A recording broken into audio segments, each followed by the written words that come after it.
जय हिंद प्यारे साथियों। स्वागत आप सभी का स्वामी क्लासेस फाजिलका में। प्यारे साथियों, आज की इस क्लास में हम हिंदी साहित्य का विस्तृत अध्ययन करेंगे। यानी कि आज की जो क्लास है आदिकाल से संबंधित थ्योरी की क्लास रहेगी। आज की इस क्लास में हम आदिकाल से संबंधित बहुत ही महत्वपूर्ण तथ्यों का अध्ययन करेंगे जो कि अक्सर परीक्षा में पूछे ही जाते हैं। प्यारे साथियों, ये जो क्लास है पीजीटी हिंदी, टीजीटी हिंदी और पंजाब मास्टर कैडर हिंदी की दृष्टि से बहुत ही महत्वपूर्ण होने वाली है। इसलिए वीडियो के अंत तक जुड़े रहें। वीडियो को लाइक और शेयर अवश्य करें। अगर आप हमारे YouTube चैनल पर नए हो तो चैनल को सब्सक्राइब करें, बेल आइकन को अवश्य दबाएं ताकि आप तक नई क्लास का नोटिफिकेशन पहुंच सके। वीडियो को लाइक और शेयर अवश्य करें। तो शुरू करते हैं आज की क्लास। आदिकाल, जिसे वीर गाथा काल के नाम से भी जाना जाता है, आदिकाल की समय सीमा 1000 ईस्वी से 1350 ईस्वी तक मानी जाती है। आदिकाल की समय सीमा अलग अलग विद्वानों ने अलग अलग मानी है। अगर आदर्श समय सीमा मानी जाए या कहे तो सर्वमान्य मत के अनुसार आदिकाल की समय सीमा 1000 ईस्वी से 1350 ईस्वी तक ही मानी जाती है। हिंदी साहित्य के जन्म काल या शिशुकाल या प्रारंभिक काल को ही आदिकाल कहा जाता है। डॉक्टर नगेंद्र जी के अनुसार भाषा की दृष्टिकोण से अपभ्रंश का बढ़ावा ही हिंदी साहित्य का आदिकाल है। बहुत ही महत्वपूर्ण तथ्य है, अक्सर परीक्षा में पूछा ही जाता है। डॉक्टर नगेंद्र जी के अनुसार भाषा की दृष्टिकोण से अपभ्रंश का बढ़ावा ही हिंदी साहित्य का आदिकाल है। हिंदी साहित्य के आदिकाल की सामग्री में उत्तर अपभ्रंश की सभी रचनाओं का समावेश किया जाता है। यानी कि आदिकाल के अंतर्गत उत्तर अपभ्रंश की सभी रचनाओं का समावेश किया जाता है। आचार्य रामचंद्र शुक्ल जी ने पुरानी हिंदी यानी कि अपभ्रंश को प्राकृताभास हिंदी कहकर पुकारा है। बहुत ही महत्वपूर्ण है। आचार्य रामचंद्र शुक्ल जी ने पुरानी हिंदी यानी कि अपभ्रंश को प्राकृताभास हिंदी कहकर पुकारा है। आचार्य रामचंद्र शुक्ल जी के अनुसार प्राकृत की अंतिम अपभ्रंश अवस्था से ही हिंदी साहित्य का आविर्भाव माना जाता है या माना जा सकता है। आचार्य हजारी प्रसाद द्विवेदी जी ने आदिकाल को अत्यधिक विरोधों व व्याघातों का युग कहा है। बहुत ही महत्वपूर्ण है। यहाँ से पूछा ही जाता है कि आदिकाल को अत्यधिक विरोधों व व्याघातों का युग किसने कहा है? तो हजारी प्रसाद द्विवेदी जी माने जाते हैं। यानी कि आचार्य हजारी प्रसाद द्विवेदी जी ने आदिकाल को अत्यधिक विरोधों व व्याघातों का युग माना है। आदिकाल के उदय के कारणों में तत्कालीन अव्यवस्थित धार्मिक, राजनैतिक, सामाजिक तथा साहित्यिक प्रवृत्तियां ही रही है। विदेशी कौमा मुस्लिम और यमन आक्रमणकारियों तथा धार्मिक भावनाओं से संत्रस्त होकर आदिकाल का उदय हुआ है। सभी साथी याद कर लेंगे। आगे देखते हैं। आचार्य रामचंद्र शुक्ल जी के अनुसार राजाश्रित कवि यानी कि चारण कवि जिस प्रकार नीति, श्रृंगार आदि के फुटकल दोहे राजसभाओं में सुनाया करते थे, उसी प्रकार अपने आश्रय राजाओं के पराक्रमपूर्ण चरित्रों या गाथाओं का वर्णन भी किया करते थे। यानी कि आचार्य रामचंद्र जी शुक्ल जी क्या कह रहे हैं कि जो राज आश्रित कवि हैं यानी कि चारण कवि हैं जो, वह नीति, श्रृंगार आदि के फुटकल दोहों के साथ साथ अपने राजाओं की वीर गाथाओं का भी वर्णन करते थे। यही प्रबंध परंपरा रासों के नाम से भी जानी जाती है, जिसे लक्ष्य करके इस काल को वीर गाथा काल कहा है। यानी कि आचार्य रामचंद्र शुक्ल जी ने इन रासो ग्रंथों यानी जो प्रबंध रासो ग्रंथ हैं उनको ही लक्ष्य करके यानी कि वीर ग्रंथों को ही लक्ष्य करके आदिकाल को वीर गाथा काल कहा है।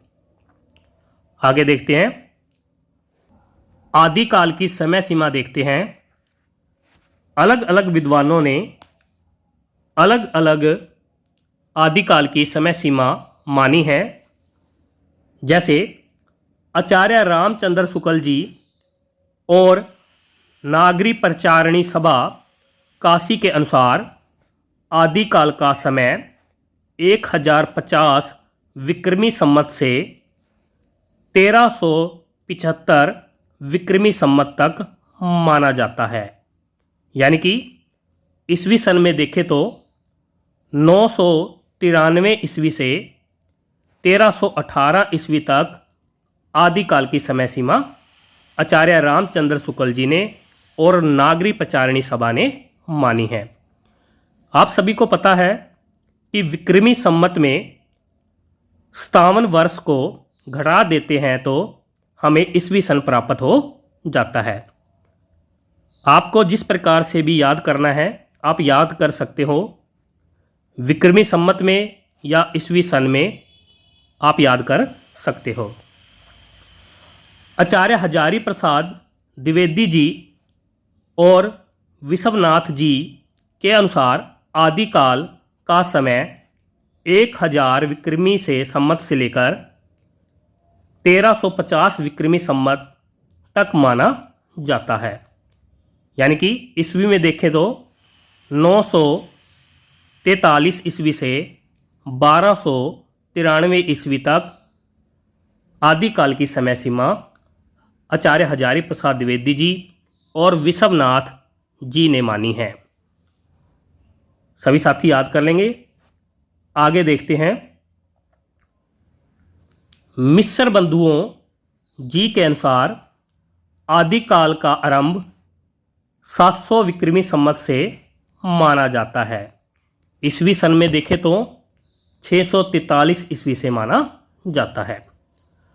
गणपति चंद्रगुप्त जी के अनुसार आदिकाल या प्रारंभिक काल का समय 1184 ईस्वी से 1350 ईस्वी तक माना जाता है। राम स्वरूप चतुर्वेदी जी के अनुसार आदिकाल का समय 1000 ईस्वी से 1350 ईस्वी तक माना जाता है। डॉक्टर दिनेश जी हिंदी साहित्य का आरंभ सिद्धों की रचनाओं से मानते हैं। डॉक्टर दिनेश जी के अनुसार अगर हम सिद्ध साहित्य को हिंदी साहित्य से हटाकर अपभ्रंश साहित्य में रख दे तो हिंदी का समस्त भक्ति साहित्य जड़ और तने से कटे वृक्ष की तरह हो जाएगा। ये कौन कहता है? डॉक्टर दिनेश जी कहते हैं कि अगर हम सिद्ध साहित्य को हिंदी साहित्य से हटाकर अपभ्रंश साहित्य में रख दे तो हिंदी का समस्त भक्ति साहित्य जड़ और तने से कटे वृक्ष की तरह हो जाएगा। यानी कि डॉक्टर दिनेश जी जो हैं हिंदी साहित्य का आरंभ सिद्धों की रचनाओं से ही मानते हैं। आगे देखते हैं आदिकाल की मुख्य शैलियाँ। डिंगल शैली, जब अपभ्रंश के साथ राजस्थानी भाषा के शब्दों का प्रयोग होता है तो उसे डिंगल शैली कहते हैं। यानी कि डिंगल जो शैली है उसमें अपभ्रंश और राजस्थानी भाषा के शब्दों का प्रयोग किया जाता है।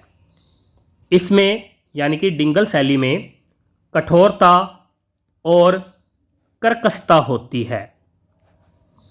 आगे देखते हैं पिंगल शैली।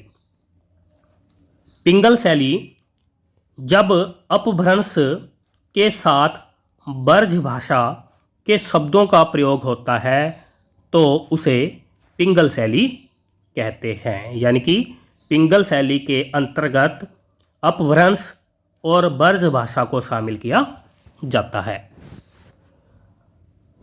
इसमें यानी कि पिंगल शैली में कोमलकांत पदावली का प्रयोग होता है। आगे देखते हैं आदिकाल का नामकरण को देखते हैं। प्यारे साथियों, यहाँ से परीक्षा में क्वेश्चन पूछा ही जाता है, सभी साथी ध्यान से याद कर लेंगे। आदिकाल नामकरण के आधार पर सबसे ज़्यादा विवादास्पद रहा है। यानी कि आदिकाल के नामकरण के ऊपर सबसे ज़्यादा विवाद हुआ है। नंबर 1 पर देखते हैं बीजपन काल। महावीर प्रसाद द्विवेदी जी ने आदिकाल को बीजपन काल कहा है। नंबर 2 पर है वीर गाथा काल या अनिर्दिष्ट लोक प्रवृत्ति युग, आचार्य रामचंद्र शुक्ल जी ने कहा है। नंबर 3 पर है संधि या चारण काल, डॉक्टर राम कुमार वर्मा जी ने आदिकाल का नाम दिया है। नंबर 4 पर है सिद्ध समंत काल, राहुल साकृत्यायन जी ने आदिकाल को कहा है। नंबर 5 पर आदिकाल आचार्य हजारी प्रसाद द्विवेदी जी ने कहा है, जो कि सर्वमान्य नाम है। नंबर 6 पर है आरंभिक काल, मिस्र बंधु जी ने कहा है। नंबर 7 पर अपभ्रंश काल, धीरेन्द्र वर्मा जी, श्याम सुंदर दास जी और चंद्रधर शर्मा गुलेरी जी ने आदिकाल को अपभ्रंश काल कहा है। 8 नंबर पर है पुरानी हिंदी का काल, चंद्रधर शर्मा गुलेरी जी ने कहा है। नंबर 9 पर वीर काल, विश्वनाथ प्रसाद जी और श्याम सुंदर दास जी ने आदिकाल को वीर काल कहा है। नंबर 10 पर देखते हैं चारण काल। जॉर्ज इब्राहम ग्रियर्सन जी ने और F.E. केई जी ने आदिकाल को चारण काल कहा है। नंबर 11 पर प्रारंभिक काल या शून्य काल, डॉक्टर गणपति चंद्र गुप्त जी ने माना है। 12 नंबर पर संक्रमण काल, राम खिलावन पांडे और हरीशचंद्र वर्मा जी ने आदिकाल को संक्रमण काल कहा है। नंबर 13 पर अंधकाल या बाल्यावस्था का काल या जय काव्य काल राम शंकर शुक्ल रसाल जी ने कहा है। 14 नंबर पर देखते हैं आधार काल मोहन अवस्थी जी ने आदिकाल को नाम दिया है। आगे देखते हैं 15 नंबर पर अंधकार काल पृथ्वीनाथ कमल कुलश्रेष्ठ जी ने आदिकाल को अंधकार काल कहा है। 16 नंबर पर उद्भव काल वासुदेव सिंह जी ने माना है।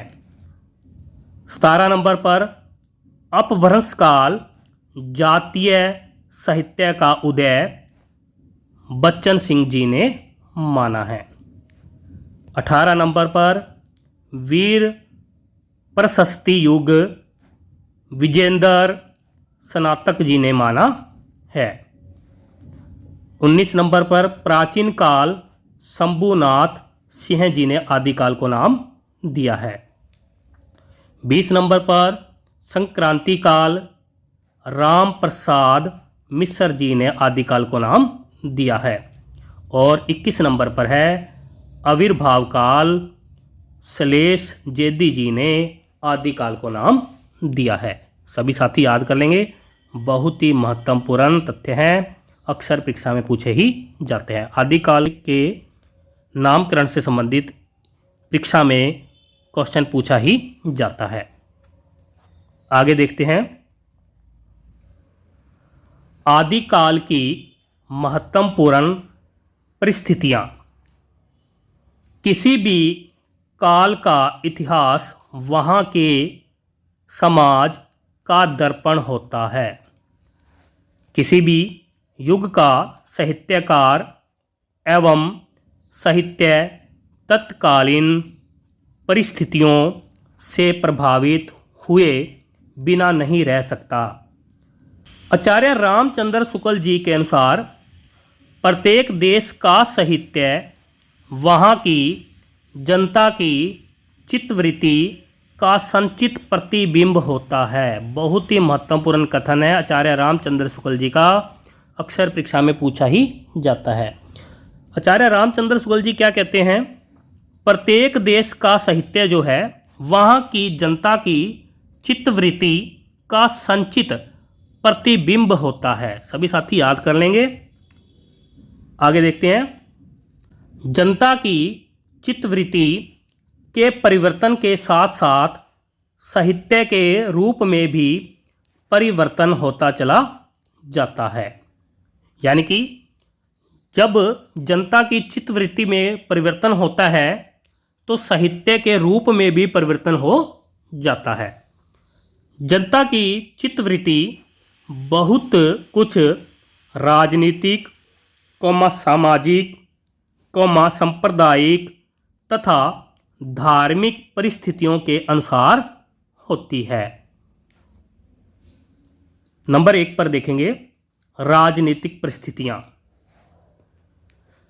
भारतीय राजनीतिक दृष्टिकोण से जब भारत में हर्षवर्धन के साम्राज्य का पतन हो रहा था उसी समय हिंदी साहित्य का उदय हो रहा था। यानी कि भारतीय राजनीति दृष्टि से अगर देखें तो जब भारत के अंदर हर्षवर्धन के साम्राज्य का पतन हो रहा था उसी समय साहित्य में देखें तो हिंदी साहित्य का उदय हो रहा था। सन 647 ईस्वी में महाराजा हर्षवर्धन की मृत्यु के पश्चात शक्तिशाली हिंदू साम्राज्य पुनः स्थापित न हो सका। उत्तर भारत में केंद्रीय शक्ति का पतन हो गया था। यानी कि आदिकाल के समय में उत्तर भारत में केंद्रीय शक्ति का पतन हो गया था। पूरा देश गृह कलह का शिकार हो रहा था। राजस्थान और मालवा राजवंश सत्ता हथियाने की होड़ में आपस में लड़ने लगे। राष्ट्रीय और देशभक्ति अपने अपने राज्य तक सीमित होकर रह गई थी। गजनी के सुल्तान मोहम्मद गौरी ने सन 1175 ईस्वी से भारत पर आक्रमण शुरू किए। यानी कि आदिकाल के समय ही गजनी के सुल्तान जो मोहम्मद गौरी है ने सन 1175 से भारत पर आक्रमण शुरू किए। हिंदी साहित्य के आदिकाल में गुलाम वंश तथा खिलजी वंश सन 1290 ईस्वी से 1320 ईस्वी तक का शासन रहा। यानी कि आदिकाल के समय में गुलाम वंश और खिलजी वंश का भी शासन रहा है। आगे देखते हैं। 10वीं शताब्दी में महमूद गजनी ने लूटपाट के उद्देश्य से भारत पर आक्रमण किया। भारतीय राजा ऐश्वर्यपूर्ण एवं भोग विलास के जीवन में रत थे। वे जनता से अच्छा व्यवहार नहीं करते थे। दिल्ली पर मुस्लिम सत्ता की स्थापना आदिकाल के समय में हुई। इस्लाम धर्म का आगमन हुआ। केंद्रीय शासन सत्ता के अभाव में राजनीतिक दृष्टिकोण से यह युग अव्यवस्था, अराजकता, गृह कलह तथा पराजय का युग था। राष्ट्रीय एकता का अभाव समाप्त हो चुका था। सामान्य जनता युद्ध एवं अत्याचार से पीड़ित थी। यानी कि आदिकाल में जो सामान्य जनता थी वह युद्ध एवं अत्याचार से पीड़ित थी। आचार्य रामचंद्र शुक्ल जी के अनुसार आदिकाल का समय महाराज भोज के समय से लेकर हमीर देव के समय के कुछ पीछे तक माना है। यानी कि आचार्य रामचंद्र शुक्ल ने आदिकाल का समय महाराज भोज के समय से लेकर हमीर देव के समय के कुछ पीछे तक माना जाता है। डॉक्टर नगेंद्र जी के अनुसार आदिकाल का समय हिंदी साहित्य युद्ध के प्रभावों की मनस्थितियों का प्रतिफलन है। आगे देखते हैं। सामाजिक परिस्थितियां। समाज का विभिन्न वर्गों व जातियों में विभाजन ब्राह्मण, क्षत्रिय, वैश्य, शूद्र में नारी जाति की स्थिति अति शोचनीय थी। यानी कि आदिकाल के समय नारी जाति की स्थिति अति शोचनीय, उन्हें भोग विलास की वस्तु समझा जाता था। सामान्य जनता अशिक्षित थी। यानी आदिकाल के समय सामान्य जनता अशिक्षित थी। लोगों का पूजा पाठ, तंत्र मंत्र, जप तप आदि अंधविश्वासों से गहरा रिश्ता था। समाज में क्षत्रियों का प्राधान्य था। निर्धनता, युद्ध संघर्ष एवं अशांति के कारण जनता सदैव आतंकित रहती थी। यानी कि आदिकाल के समय निर्धनता के कारण, युद्ध संघर्ष के कारण एवं अशांति के कारण जनता सदैव आतंकित रहती थी। यानी कि डरी रहती थी। सती प्रथा और स्वयंवर प्रथा की भी प्रचलित थी। यानी कि सती प्रथा और स्वयंवर प्रथा भी आदिकाल के समय में प्रचलित थी। सामाजिक जीवन राजनीतिक और धर्म पर आश्रित था, यानी कि सामाजिक जो जीवन था वह राजनीति पर और धर्म पर क्या था, आश्रित था।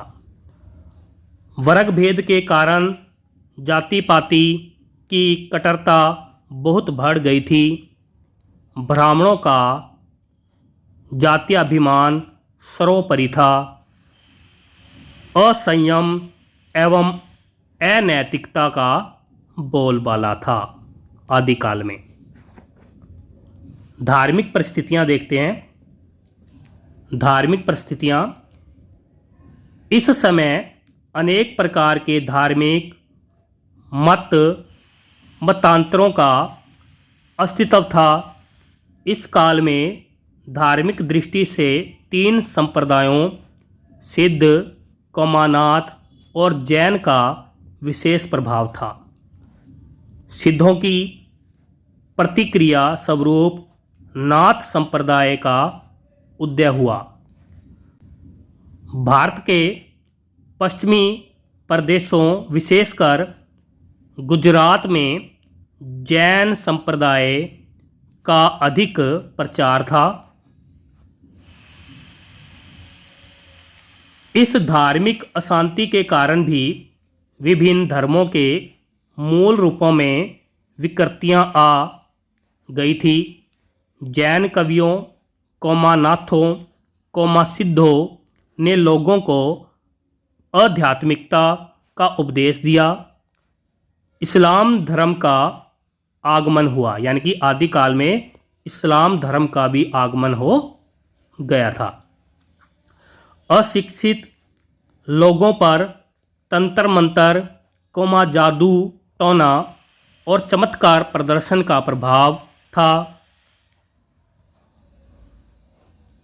हिंदू भी शैव, शाक्त और वैष्णव संप्रदायों में बंटकर एक दूसरे का कड़ा विरोध कर रहे थे। पुजारी और महंत सभी व्यभिचार, आडंबर और धन लोलुपता आदि दोषों से ग्रस्त थे। बौद्ध धर्म राजनीति में हस्तक्षेप करने लगा था। आदिकाल का धार्मिक वातावरण अत्यधिक दूषित और विघटनकारी था। आगे देखते हैं आर्थिक परिस्थितियां, यानी आदिकाल की आर्थिक परिस्थितियां। आपसी युद्धों के कारण सभी राजाओं की आर्थिक दशा क्षीण होती गई। राजाओं को अपने खजाने भरने के लिए लोगों पर कर लगाने शुरू कर दिए, यानी कि आदिकाल में राजाओं के जो खजाने थे वह कम हो गए और उनको भरने के लिए उन्होंने सामान्य लोगों पर कर लगाना शुरू कर दिया।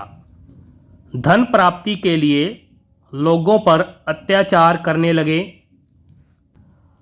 आम आदमी की आर्थिक अवस्था दिनों दिन खस्ता होने लगी।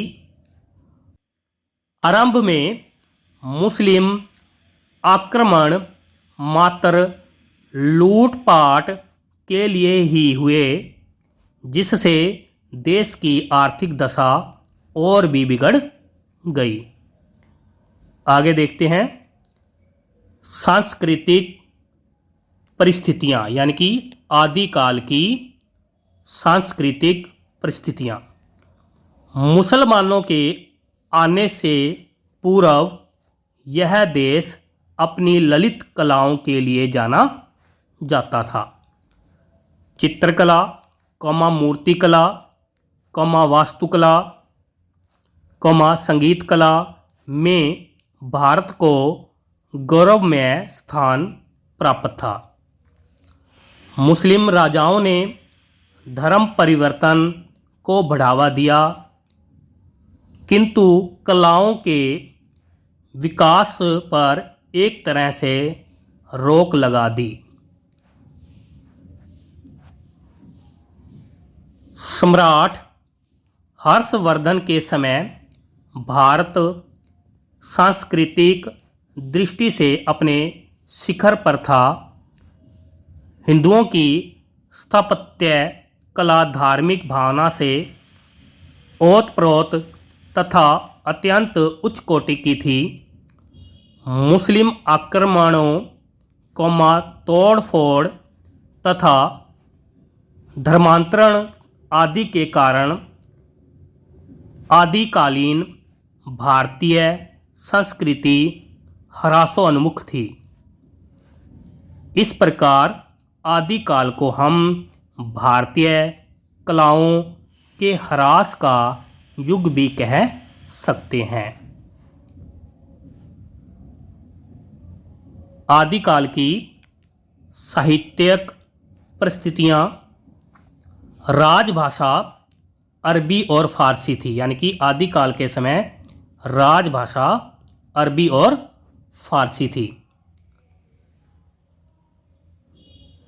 साहित्य में धार्मिक काव्य, वीर काव्य व श्रृंगार काव्य की रचना हुई।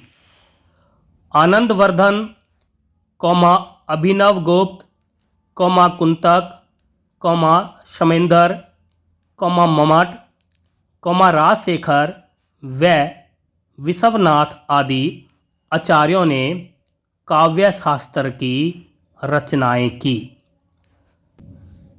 संस्कृत भाषा में भवभूति, श्रीहर्ष व जयदेव आदि आचार्यों ने रचना की। पाली भाषा में बौद्ध साहित्य रचा गया। प्राकृत व अपभ्रंश भाषा में जैन साहित्य रचा गया। देसी भाषा में सिद्ध व नाथ साहित्य रचा गया। डिंगल व पिंगल में रासो साहित्य रचा गया। नोट: अंतः आदिकाल राजनीतिक, सामाजिक, धार्मिक, आर्थिक, सांस्कृतिक और साहित्यिक परिस्थितियों की दृष्टिकोण से अनवरत पराजय, अराजकता, ह्रास और पतन का युग था। तो सभी साथी याद कर लेंगे। प्यारे साथियों, ये थे आज के हमारे आदिकाल से संबंधित बहुत ही महत्वपूर्ण तथ्य। यहाँ से साथियों आगे हम कल की क्लास में पढ़ेंगे।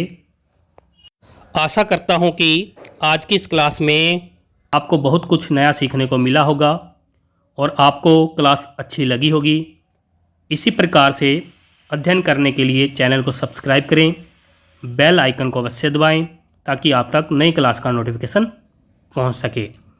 वीडियो को लाइक और शेयर अवश्य करें। मिलते हैं अगली क्लास में, तब तक के लिए जय हिंद।